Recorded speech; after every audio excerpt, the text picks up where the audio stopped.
Tarek's been a great insight for me. He is immensely talented in the finance side of things. Every time I have a chat with him or catch up with him, he brings me a new insight into finance. So I thought I'd ask him to come along. Finance is one of those things that a lot of people want to know about, but not a lot of time people spend time learning about.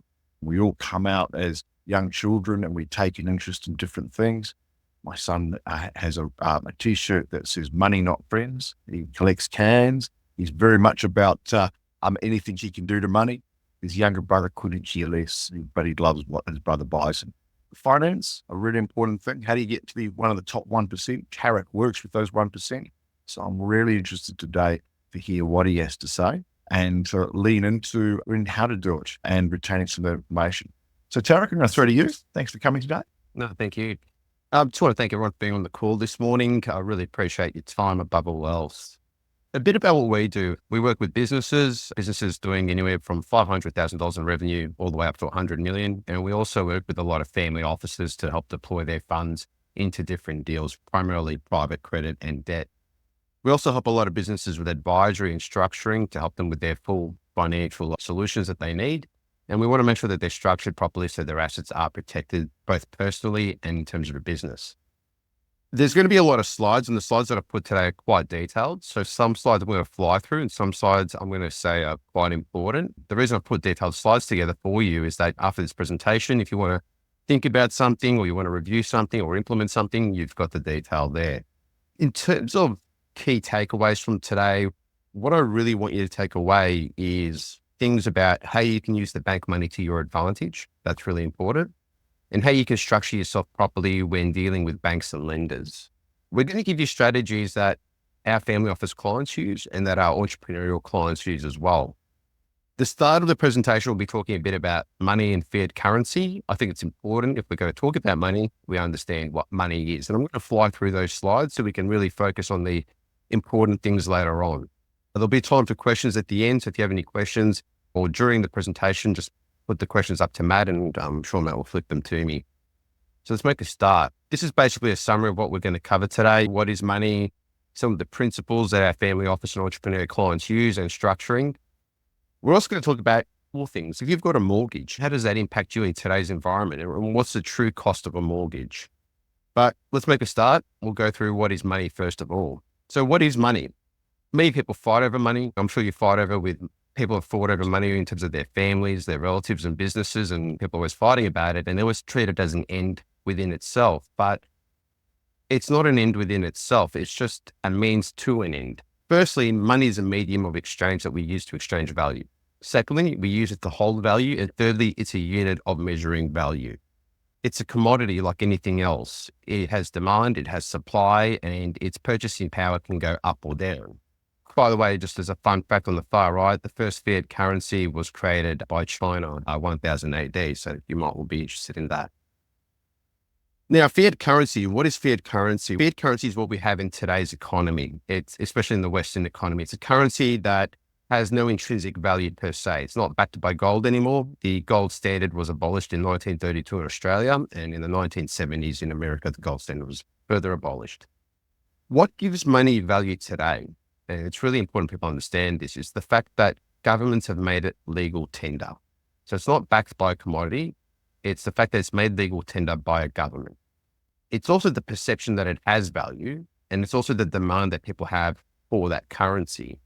If you're a country that's rich in resources and people want to buy those resources, then they have to use your currency.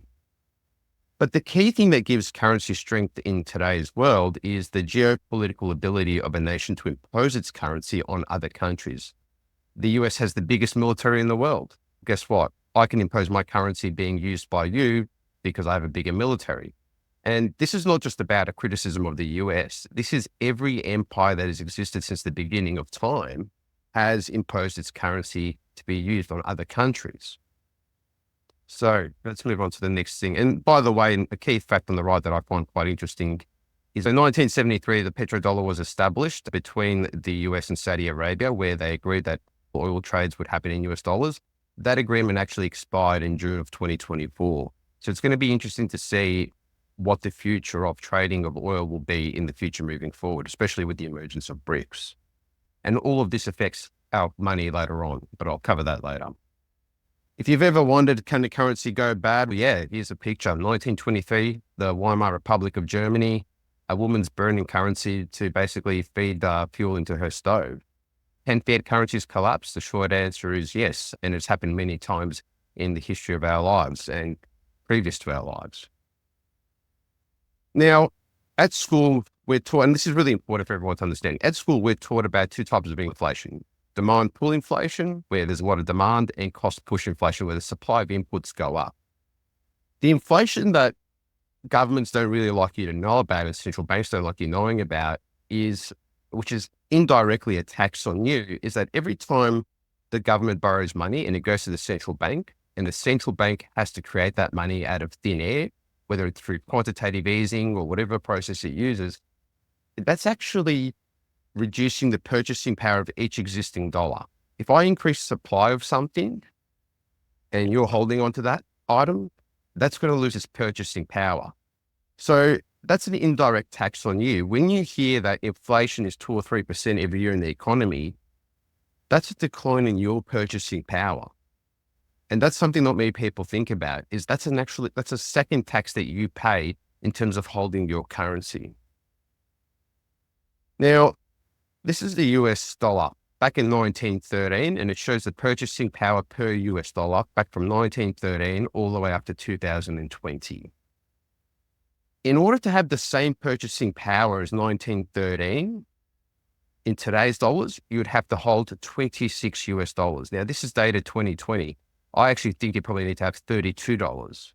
So what this graph shows is the decline in purchasing power that people have had as a function of time since 1913. And this visualizes it for you. And it's important that we take note of this. Now, an important fact is that in the US, the money supply has increased by about 24% since 2020 pre-COVID.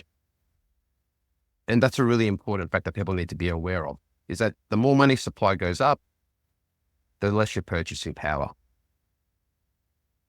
Now, one of the things that I can spend a whole session talking about is what's going to happen with the future of money. Right now, a lot of banks, central banks, I should say, are talking about central bank digital currency, CBDCs. Basically, it's digital money that the government will have control over with different rules. And is it possible that a currency reset might happen in our lifetime? It's possible, and it's happened before. But when you look at some of the numbers, when you see that the US national debt's $36 trillion and their interest expense is $984 billion, and their defense budget is $940 billion, you start to think to yourself, how much longer can this continue for? So that's just basically the history of money. I've tried to cover that as quickly as possible. Now we want to talk about the principles of money. What can you actually do to put money to active use? These are going to be lessons that we've taken from our family office clients, and it's also going to be lessons that we've taken from our really successful entrepreneurial clients and what they do with their money. These are things that I've tried to model in such a way that you can use yourself. There's a lot of numbers in this, by the way, and a few slides, but you can go through the numbers later. I need to have a drink. Too hot in here, guys. So, what is your real investment rate of return? This is, people go, I've got an investment, it's $1 million and I'm making $70,000 income from that investment. And in their mind, that translates to, I'm making a 7% return, which is this part here. But the real rate of return that people need to adjust for is the rate of inflation. So this is how our family office clients look at things, by the way, just so you know. So they'll go, okay, we're making 7% return gross. Then we've got an inflation rate of 3%. Our real rate of return is 4% or $40,000 in real dollars. But your rate of return is also subject to your tax structuring. And this is why tax structuring is so important and why you should have good accountants that understand how to play the game. In this example, where we've got $1 million investment at a 7% return, if you get taxed 25% of that, that comes down to 5.25%. If you were to take away inflation from the 5.25, that means net you're with 2.25%. And this is the calculation that not a lot of people do, is they'll look at their return on investment but they won't consider inflation and they won't consider the tax rate that they're paying on the money of that investment. This doesn't even include costs. So if you had an investment property, you'd have to factor in the cost of maintaining that property, and then you'd have to work out what your real rate of return is after you consider tax and inflation. This is just a slide that will help guide you in terms of working out what your actual real rate of return is on any one particular investment. Two things I want you to take away from this slide: the inflation rate and your tax structure to your investments. When you do this calculation that we do, you'll actually find that a lot of investments are actually losing money in real terms. They're not making money. So what is the return that you should be aiming for when you put your money to work? The family office clients that we work with, they come to us with a mandate of expecting a 9% minimum return. That's to cover tax, and that's also to cover the effects of inflation and the costs of an investment. Some interesting facts you might want to know. With the family offices that I deal with, they've sold 50 to 70% of their residential investment properties here in Victoria now. And that's from multiple family offices that we've spoken to. That's a big number. For a family office to let go of 50% to 70% of their residential property investments in Victoria, that's quite serious. The part of the reason is there's land tax, there's a higher cost of capital from the bank, the process of managing all of it as well, and inflation as well. When you put all these numbers together, it doesn't look very profitable to have residential investment properties. Now, if you're someone on this call that has an investment property, you might want to review the numbers. For some people, it might still be okay to hold on to those properties, and for others, it might not. I'm not telling you what to do. I'm just saying you need to do the numbers, because if family offices are starting to let go of properties, then it's a sign to us as to what we should be cautious about. Say sell your properties, I'm just saying have a think about it. Now, one of the key things I learned from my family office clients and my entrepreneur clients is what they do is they've got a really big emphasis on the role of money is to do one thing and one thing only, and that is to make more money.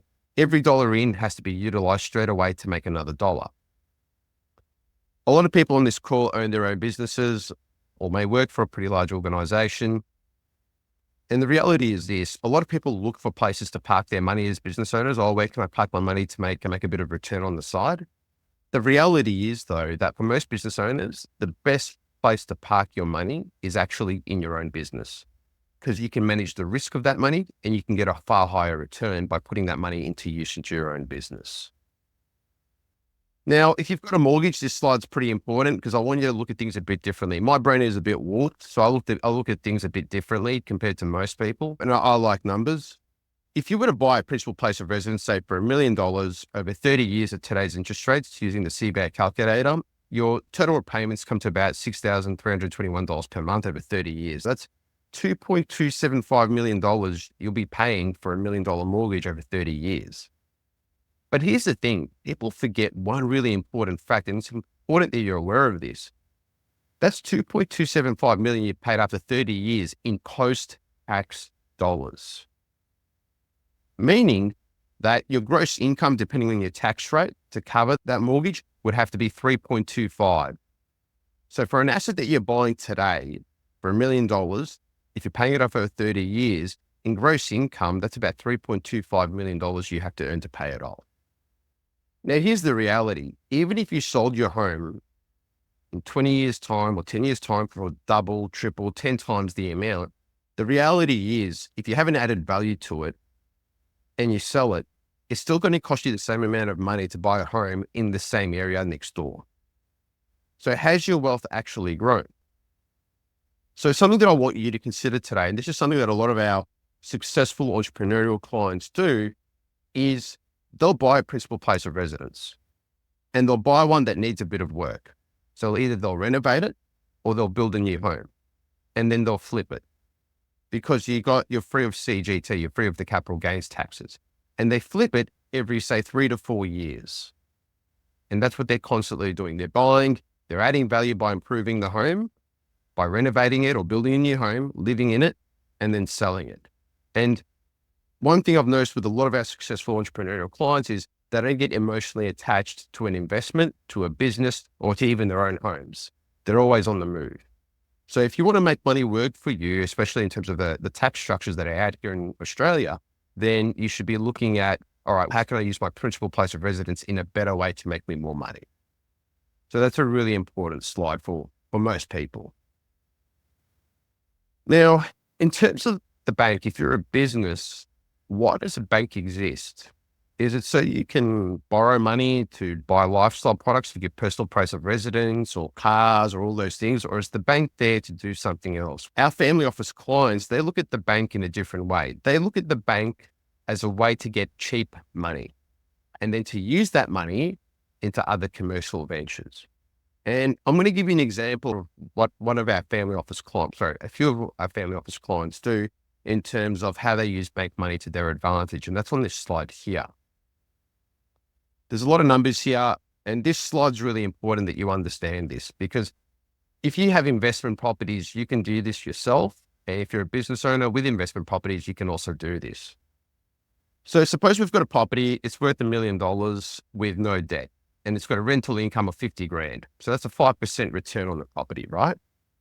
What you can then do is you can approach the bank and go, hey, Mr. Bank, I've got $1 million worth of equity in this property. I'd like to borrow some money against this property. And what these families do is they'll borrow, say, $600,000 at, say, 5% cost from the bank. So it's costing them $30,000 per annum in interest. What these families then do is they come to someone like us and they go, hey, Tarek, can you sell this money in the broader market through business loans in the private market and make us a return? And typically they're selling this money at 12%. So they've paid 5% for the money from the bank and they're selling it for 12. So they're making a 7% delta on that $600,000. 7% on $600,000 is $42,000 in returns from lending their money out. So now that investment property that was worth $1 million, that was only making $50,000 in rent, is now making them $92,000 in returns. $50,000 from the rent and $42,000 from them lending their money out. And this is really important because what they're doing is they're taking money from the bank at a cheap rate, and then they're selling it and putting it to active use in the market at a higher cost, at a higher sale price. And that's how they make their money. So now all of a sudden your $1 million property, instead of making you 50,000, is now making you 92,000. As that property increases in value as a function of time, they will be able to borrow more money against that property and make more money. You as an individual can do this as well, but you have to look at where you're going to deploy your money. And we're going to cover this in the next slide. And this is pretty important. So how can a business owner use the bank's money to their advantage? Or even you as an investor? I've structured this slide for business owners because this is probably going to be more useful to business owners. But if you're an investor as well, you can also apply the principles here. Step one is you take the money from the bank, whether it's through other entities or in your personal capacity, you take that loan. Step two is you lend that money from yourself in a personal capacity to your business. And that's really important because if you lend the money from a personal capacity to your business now owes you money. And there's certain benefits there, which you can discuss with your accountant later on. Now, from there's two paths that you can go down. The first path is that if you're a business, you can now set up your own treasury function yourself. You can actually offer a finance product to your clients. In this environment, it's very hard to get money upfront from people. If you were to set up your own finance product for what you're selling to your clients, you're going to increase more sales and you can take a security position. I've got business clients that have created up their own finance products for the services and products that they're selling. They're making money on that finance product, typically about 15%, and they're getting more sales as a function of that. What some of my other business clients are also doing is they offer to buy the product at the end of life back from the customer at a discount, and then they sell it on the open market and they make more money there. So the key takeaway from here is that if you're a business, if you've got access to cheap bank money, you can now offer a finance product for the products and services that you're selling. Now, if you don't have that option of doing B2B sales and you're a consumer-based business, the other thing that you can do is you can take that money and you can put it into your own business. And a lot of business owners, I'm just trying to give the best word. A lot of business owners don't realize what they can do because they're so focused on operating their businesses. What you can do with the extra money you do get from a bank is you can then negotiate discounts with your suppliers. if you get a 2% discount on each order and you recycle that money 6 times, that's a 12% saving on your COGS per annum that you can get from paying upfront or getting better payment terms from your suppliers. And that is greater than the cost of capital from the bank. The next thing that you can do is you can invest it in targeted marketing, which should make you a 300 to 800% return on the revenue in terms of the money that you're injecting in. And from that, you'll make more profit as well, which will cover the cost of borrowing. And the next thing you can do, which a lot of businesses don't realize, is that if you have the right R&D structure set up, research and development structure set up, you can then apply for R&D grants. And R&D grants will get you back about 43 cents in the dollar, which is still greater than your cost of capital from the bank, say at 5 or 6%. So there's all these different ways that you can use the bank's money to your advantage that a lot of business owners need to be aware of. Tarek, just on that one, you looked at quite a large return on targeted marketing. Obviously, all different marketing happens across different businesses. How do you get to 300 to 800%? Well, I'll give you an example. If I were to put $20,000 on Google Ads, for example, I would expect that in revenue, I should be making at least $60,000 in revenue from that. That might be Google Ads, that might be Facebook marketing. These are things you can talk to Tony Samble about in terms of all of this. Yeah, targeted marketing, whether it be organic SEO as well, those are ways you can get the revenue back to your business.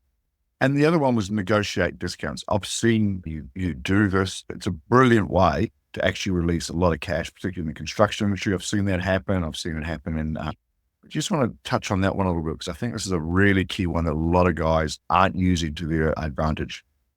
Yeah, you know me, I love to haggle. I haggle with you all the time. Look, I think with suppliers, some suppliers will offer you payment after 7 days, some after 14 days, some after 21, 30, 60, whatever it is. If you can tell suppliers, hey, I can pay you before you even deliver it to me, and you know that they're good for it, a lot of them will give you a discount because you're helping solve their cash flow problems as well. Or if you agree to pay them on delivery, as opposed to them waiting 30 days for their money, they can offer you a discount as well. The other thing that you can do is you can buy in bulk. If you buy in bulk, you can negotiate some pretty big discounts. Now, I've put there 2%. That is the smallest number you should be able to achieve on any type of business negotiation if you're paying upfront or earlier, or if you're buying in bulk. Having worked in the family business, you can get a 10% discount quite easily on food products. But it all comes down to how much are you ordering and also the terms of payment. I know that you work with Thai, and they actually got, I think, a 25% discount off their supplier by coming up front. Cash is tight at the moment for a lot of companies. And if you've got that cash, you can ask for quite large discounts because they want to free up what they're doing and how they're going to go about it. So there is some really big opportunities here. If you have got money, or you have got a lower percentage that you're getting from the bank, that you can actually come through and get quite a larger percentage from your suppliers. So that's something you need to look at. And I know it's something in Australia, we pay the ticket price, but when money's tight, it's a great way for you to actually bring that service back. And Tarek can help you do that.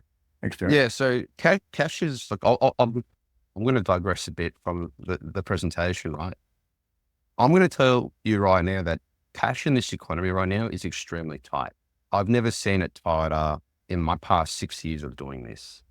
If you've got cash right now, it's really, you're the one setting the terms. Even major businesses that are doing hundreds of millions of dollars in revenue, a lot of them do have cash flow problems. A lot of them are working on small margins. Some of these major builders are working on sub 3% margins. You can be talking about hundreds of $1 million projects, but their margins are so small that the margin for error is so small. So if you're someone that's liquid and you've got cash, by all means, use it to your advantage. Even if you're borrowing money from the bank or a private lender and that money's costing you 6% or 10%, it doesn't matter. It's about how well can you put that capital to use. And negotiating terms with suppliers is just one of those ways you can do it. Now, this is the next important part that we're going to talk about, structuring. Why structuring is so important. I'm going to give you some real life examples of clients that we've helped, and this is to show you what not to do, right? The structuring is important because it helps you with your asset protection in terms of your businesses and your personal. It helps you with maximizing your borrowing capacity, getting government grants, and reducing tax. Structuring dealing with banks. I'm not a big fan of the banks. I think they serve a very important purpose in the economy. But in terms of actually helping businesses in Australia, our banking system here is pretty limited in terms of helping entrepreneurs and new businesses. Now, whilst I complain about that, if that wasn't the case, there would be no need for my business and the whole private lending world that helps provide funding to businesses when the banks won't do it. I'm grateful the banks don't do their jobs properly, but I'm not a fan of the banks in the sense that I've seen them put people in some pretty bad situations. So in terms of dealing with the banks, right, a lot of mortgage brokers and banks won't like me saying this. I think, in my opinion, that one of the worst things you can do is to be with the same bank for all your facilities. And I'm going to show you why on this next slide. We had a client that had $50 million in property assets, business, principal place of residence, multiple investment properties, and shares and all the rest. And she owed $30 million to this one bank. Now, her business hit a hard time. And basically, she needed $1 million to continue operating. $1 million.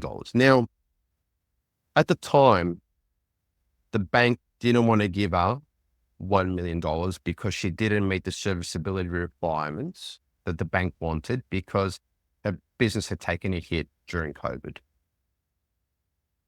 So you imagine you've got your entire life, you've built up your own business, you spent 25 years building up your own business, and you're with this one bank that you've used this whole time. I think she was with the bank for 15 years. She's given them all her portfolio as security, so $50 million in assets, and she just needed $1 million to save her business because she hit a bit of a cash flow problem. The bank at the time said no to her. You don't meet our serviceability requirements. Even though the LVR was low, it was 60% LVR, the bank said no to her.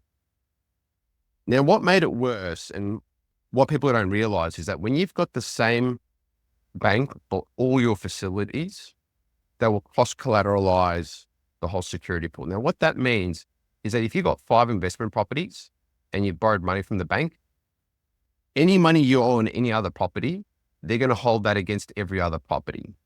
So they're going to pull it all together. It's essentially the bank has a first mortgage on each asset and they have a second mortgage on each asset. And this puts people in a very vulnerable position because when the bank says, no, I don't want to lend you any more money, it makes it very hard for you to get money against those assets. And in this situation, the client couldn't even get a second mortgage because the bank was threatening the client that, hey, if you get a second mortgage, contrary to our wishes, we're going to hold you in default in terms of your facilities. Also, banks have to provide a deed of priority. And in some instances, some banks simply will not provide a deed of priority in time. So if you need the money within a week, the bank can say, we're going to provide the deed of priority in a month's time. So that put this lady in a very bad situation. And we were able to help her because we were able to get a family office to give her the $1 million as a caveat loan. But they were able to do that because they could underwrite the whole deal. They had the ability to pay out the bank.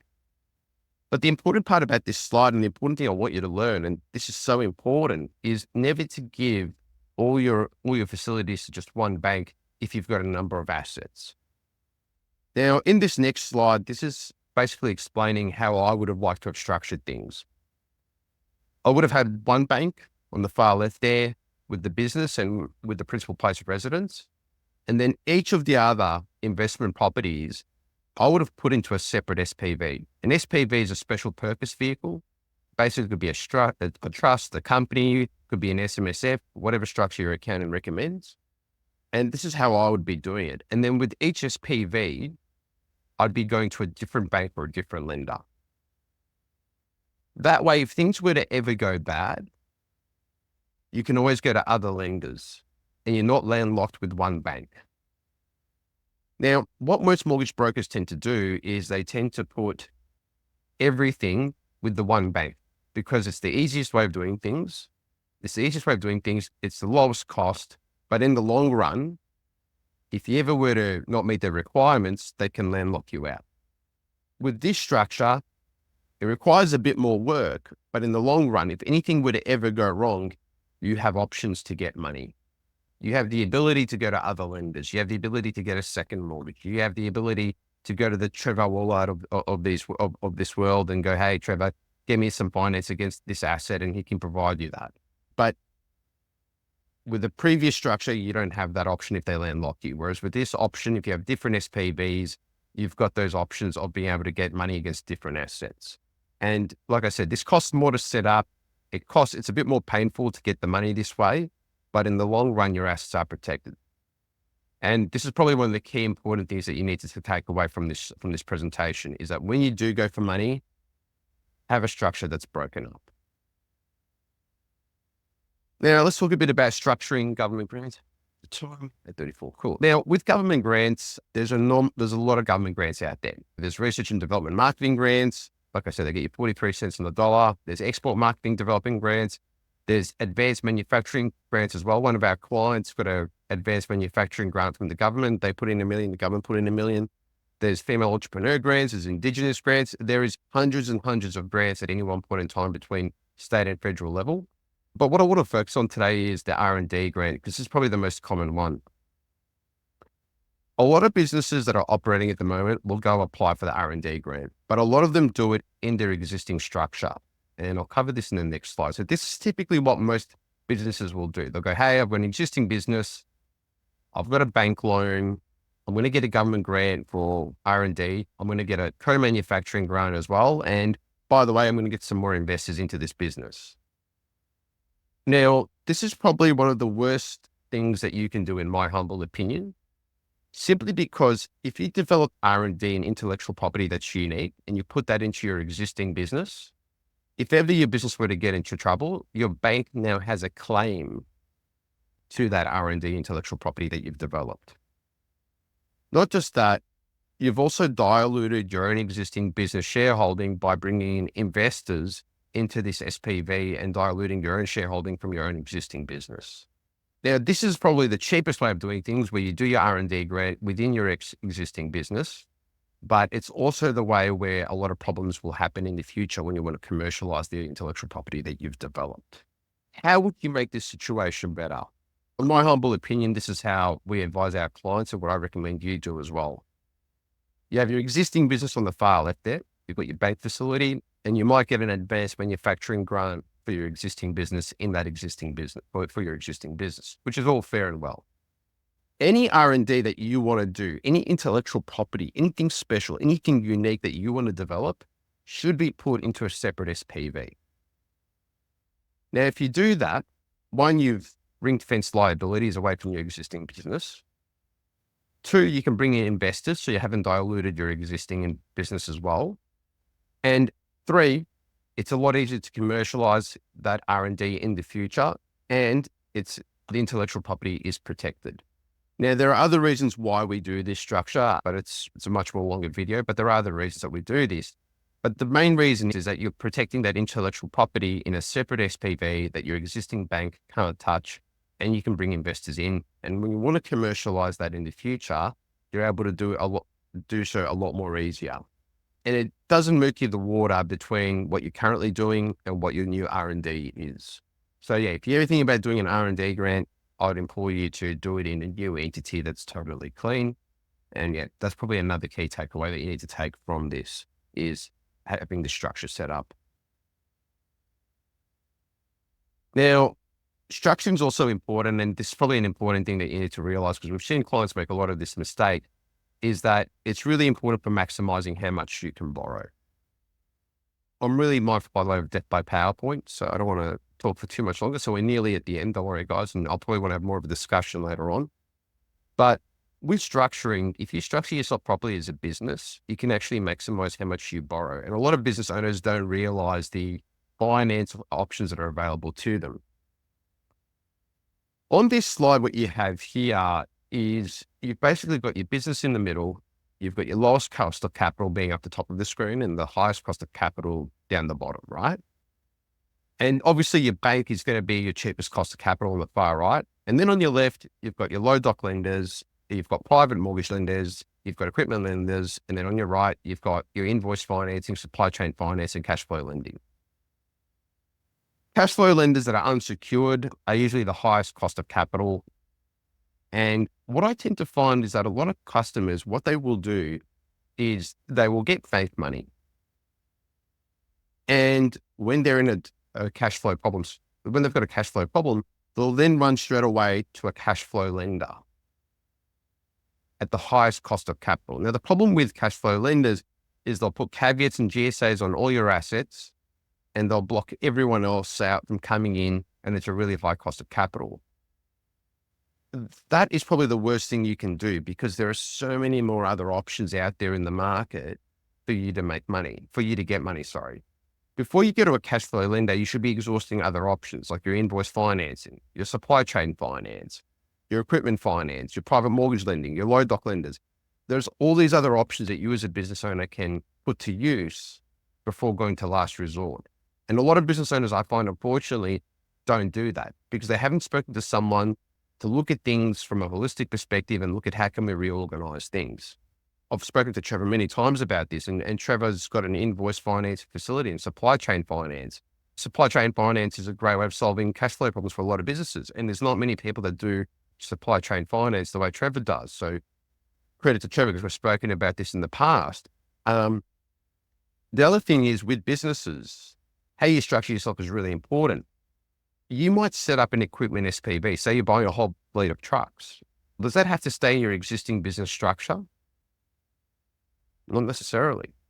You can actually buy your whole fleet of trucks and put it in a separate SPV.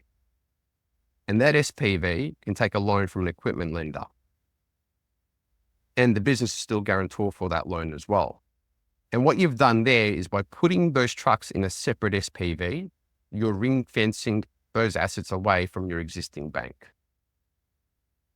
So this is just one way you can borrow more money without being restrained by the banks and the bank serviceability requirements. So I've pretty much, one last slide, sorry guys. An inconvenient truth, and this is something I think about quite often. The true cost of bank funding for any business, especially when they're going to a bank, isn't just the interest rate. There's a few other costs that people don't think about. The first thing is the fact that in order to get bank money, you have to show serviceability. And in order to show serviceability, you have to provide tax returns and tax portals, which means you have to pay tax. So the tax you pay on the serviceability that you need to demonstrate is an added cost of capital for your bank money. And just a small realization you might find interesting, the largest enforcer, in my opinion, of tax in Australia is not actually the ATO. The largest enforcer of tax in Australia is the banks. Because if you want to borrow from the banks, you have to show the serviceability, you have to show the tax returns. And what does everyone want to do in Australia? They all want to buy a property and they all want to borrow from a bank. And if you want to do that, you got to play the game and you got to comply with their rules. So indirectly, the largest enforcer of the tax system in Australia, in my opinion, is the banks. Now, a lot of people wonder, why do businesses go to private lenders? 30% of the time, it's because they don't qualify to go to a bank. 60% of the time, it's because the bank can't meet the client's requirements. 10% of the time, it's probably the last key takeaway I want you to take, is people use private lenders because they don't have to demonstrate serviceability. They can have their interest capitalized for 12 months. And what that means is that if you don't have to demonstrate serviceability, you don't have to crystallize profits. So you don't have to pay the tax on those profits. Now, this is not tax avoidance. It's not even tax minimization. What it is that they're delaying when they're crystallizing their profits to a future point in time and paying that tax later on when it's more convenient for them. So a really good example is you might be a property developer. You might have the option of selling your property today and then having to pay all the taxes on the profits that you've made, or you might decide to borrow against those assets and then sell that asset in 2 years' time. And then when you've sold it in 2 years' time, you'll then pay the tax against the profits that you've made. So it's just a way of delaying when you pay your taxes to help your cash flow situation. So the three key takeaway things that you should have taken away from today's presentation is really about structuring and how to put bank money to use. and also the different types of finance that you have available to you. And I think I've done it right for time, Matt. We're at 44 minutes. Oh, you're spot on, buddy. You've done a fantastic job. There's a lot of information in those slides. There's a lot of information you've covered very quickly, touching on a whole bunch of things that I think will set off maybe some alarm bells, or at least some deeper thought for everybody here and everybody that will get a copy of this.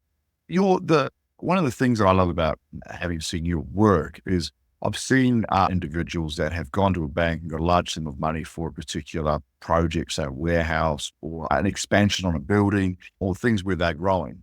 And then they fall short because costs have risen, issues have happened where it's come in. And the banks play hardball because they basically got you by the balls. They can take your house. They've got a lot of asset involvement.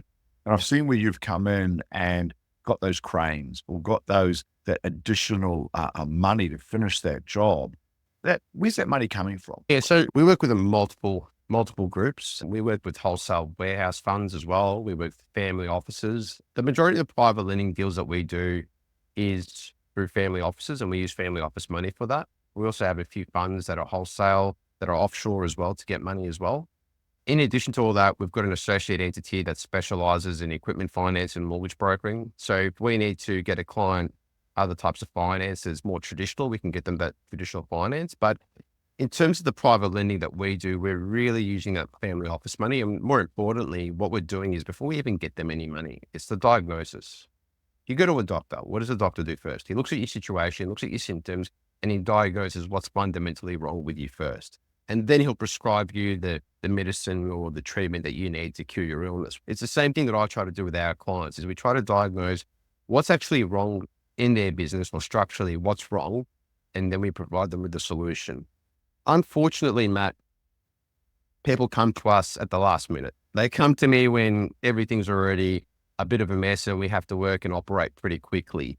But the proactive clients that we're getting now in terms of the advisory work that we're doing, we're really structuring them up for success. But look, the family office funds that we work with, we can have money out of the door within 4 days. That's how quickly we can move. If it's a good deal and it stacks up for them, the money can be out within 4 days. We've deployed $6 million to a client within 5 days, locked into their money's in their accounts. Everything's been settled and dusted very quickly.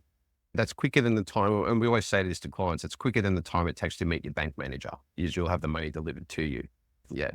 Look, I've seen that, Tarek, and I've seen that from you. One of the things that, as you pointed out, then, is it really comes at you the last minute.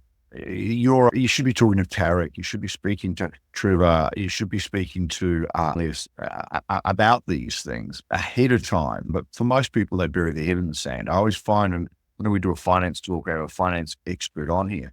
All the people that know about finance want to add another 5% or 1% to their abilities turn up to your school. And a lot of people that bury their heads, I don't understand anything about finance and it all scares me, are the ones that don't turn up. So it's been a great call today. I just want to point out also, Tarek actually looks at things very differently and creates completely different markets. You did one around Sharia compliance, didn't you? You actually looked at the market, one of the first people to actually go and do that. If you talk a bit about that. If you go to Tarek with a problem, somebody might not have done it before, but he finds a way to actually create something because he works outside of the construction that banks put on you. Yeah, so we've actually done a few things that are quite unique, and I've created new financial products. One of the new financial products that we created was heritage plate lending. So we had clients with a couple of $1 million in heritage plates, and we actually loaned him money against those heritage plates. So we were the first ones in Victoria, or maybe Australia, dare I say, that actually did heritage plate lending. And that was just a client that required a very unique solution. The other example is what you mentioned before. We had a client that required a Sharia compliant finance product. And I'd never done Sharia finance before, but he required a private lending Sharia compliance product. And yeah, we created that product for him. We went and got the Islamic scholars to come and make sure that it was Sharia compliant and all the rest. So yeah, we've got clients that you need a unique solution. We'll create it for them. We've had clients approach us where they need a specialized underwriting solution that they can't get from anywhere else, and we've provided that underwriting to them. So it really depends on the situation. We'll try to tailor the product to what the client requires. As long as the deal stacks up and there's some form of security, we'll make it work. Sarah, you've got a question. What is the difference between private lending and people like Paramount? Do you want to engage on? I haven't dealt with Paramount, so I can't talk about them. But are they a similar kind of thing where they go and seek out private lending like yourself? I haven't Or dealt with Paramount. title? I haven't dealt with them at all, so I can't comment about that. Ty, you're on the call. You've actually dealt with Tarek and actually in those areas. A lot of what he's had to say, is that something that you found that? Have you found lending? And why did you engage with Tarek? You introduced me to Tarek early on, and then we spoke about property development and what have you, and what he could do. It came to a situation where we needed to get funding, but Bowden Homes are Lebanese Muslims, and they needed a compliant lending arrangement. And within about 3 weeks, through Muhammad's contacts in the Muslim community, having the Mufti sign off, and they're like, it's pretty crazy stuff, but turned around that, documented, and then got the family to be comfortable with the term, because it came down to a lot. At the end of the day, it came down to terminology. It's not interest, it's fees, and it's more complicated than that. Rent, sorry. Rent.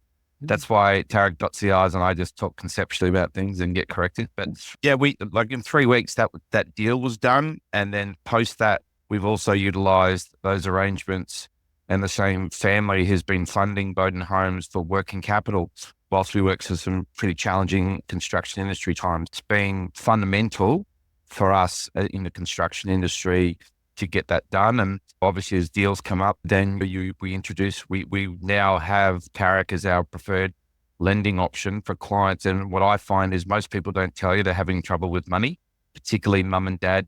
I wouldn't call them developers. I would say they're property investors. They're trying to create wealth through property, and they need help because the banks now, if they find out you're developing 3 or 4 units, they're not interested. That you're far too risky. Then, as Tarek mentioned earlier, I went through a personal challenge when I just bought a very simple investment property in Colac last year, because it was under a trust structure. It was only one lender, it was through ANZ, and it ended up costing me an additional 10,000 due to their incompetence. And I had to set up new structures and stuff. It was really frustrating. So I wouldn't utilize the bank for my development. I just want ease of use. Convenience to me is fun. And, if you buy right, then the interest will take care of itself if you've done a good deal. Ty, how are you finding supply costs at the moment? Have they settled, or are they still high? No, I think they've settled, but they're just higher. Going back 4 years ago, I would have said we could do a volume builder specification around the 15,000 per square. That's now 19,000 per square in that period of time. Our higher end spec would have been around that 18,000 mark at that time. It's now around the 25,000 mark. And I've even hit 32,000. So and that's just mid-range specification. So that's where we're coming in right now. So much so that as most people would know, we're sourcing windows out of China. We're doing a whole bunch of things like that, sourcing modular cabinetry, that type of thing. I've just done a deal on automated louvers for my family's pub. They've built an outdoor area, and they were quoted $130,000 for 2 automated louvers, 4x4 meters. And we've been able to import that for them at $23,000 delivered. So it's just significant difference. So when you look at that, 3 times, but the issue that you've got is when you look at and you talk to professionals, you understand the money flow, you understand this goes through. Look, I know a lot of it's happening in property. We're all invested in property. We all have a house, or we have some asset around that. Releasing some of that can come through. Now, I've been through a GFC, I went through a tech rig, and I remember 130 of my competitors went bang in a 6-month period before they couldn't get access to money, and they weren't aware of the opportunities that were there. One of the big things that happened was they had to sell their second home or their apartment. And you watch, if you go outside of Melbourne and you go down to Mornington, once you see the signs going up on the second house, or they're worried, they'll sell the boat first, they'll sell the second home first, and then they'll start to look at their house. Once that happens, it's almost too late. It's almost too late to be able to get that. If you're aware of your opportunities and options before that, nobody wants to be seen to be losing, but ultimately it's not. It's access to that flow of money. It's access to that ability to move forward. If you're building a new product, if you've got a different idea, but it's a layered approach. And that's what happens when you talk to Trevor and Tarek and Elliot and a whole bunch of people. You get a better overview of what needs to happen. So thanks, Tarek. We'll be staying around after this to ask any particular questions that you actually have. The last one of the year, the last one of these talks will be Sammy, scaling your business from garage to global success. Sam's actually done this. He's taken a business from Melbourne globally and sold it for the exit, which all of us dream of, that so few actually achieve. So he is an incredible guy. A fantastic talks coming up. That'll be the last one for the year, Tuesday, November the 19th. We don't do them in December because everybody's got Christmas parties. In January, you're all away. So we'll be back in February. But remember that there is all the past talks. We've got over 65 talks now. Tarek will be added to this, and you've got amazing information here. This is a great way to find out if you're sitting next to somebody at one of the dinners, have a quick click on them, understand a bit more about them. This is the access that you have to be able to get the best people that are trusted resources, find a little bit more about it, and then go, yeah, this is the person I want to deal with. I want more information from it. Dara's on there. Rob Tagani's on there. Trevor Woolard, Philip Gashard, Robin Vesey, all the faces, all the people that you know, their knowledge is incredible. I encourage you over Christmas. If you're going to listen to a podcast, if you're going to listen to some information, get something from people that are in Melbourne, that actually have the talent in Melbourne, that you could actually grab a coffee with, that will talk to you for free and get some insight into what problem or what you're thinking about doing or where you're thinking about going. But we have some of the best minds in Melbourne sitting here. And if you're not accessing this, then there is a real problem, because you'll listen to somebody in America who doesn't care about you. You listen to somebody that's giving you information that has no knowledge of you or interest in you. These are all people that are based in Melbourne that you can have a coffee with, have a lunch with, and get to know and add to your trusted network. So Tarek, as part of my trusted network, I want to thank you very much. And I'm going to come and close to the recording. But if anybody wants to stay around and ask Tarek any questions, you're more than welcome to. He's a great guy who I trust very much. Thanks, guys. Yeah, thanks for everyone's time. Appreciate it.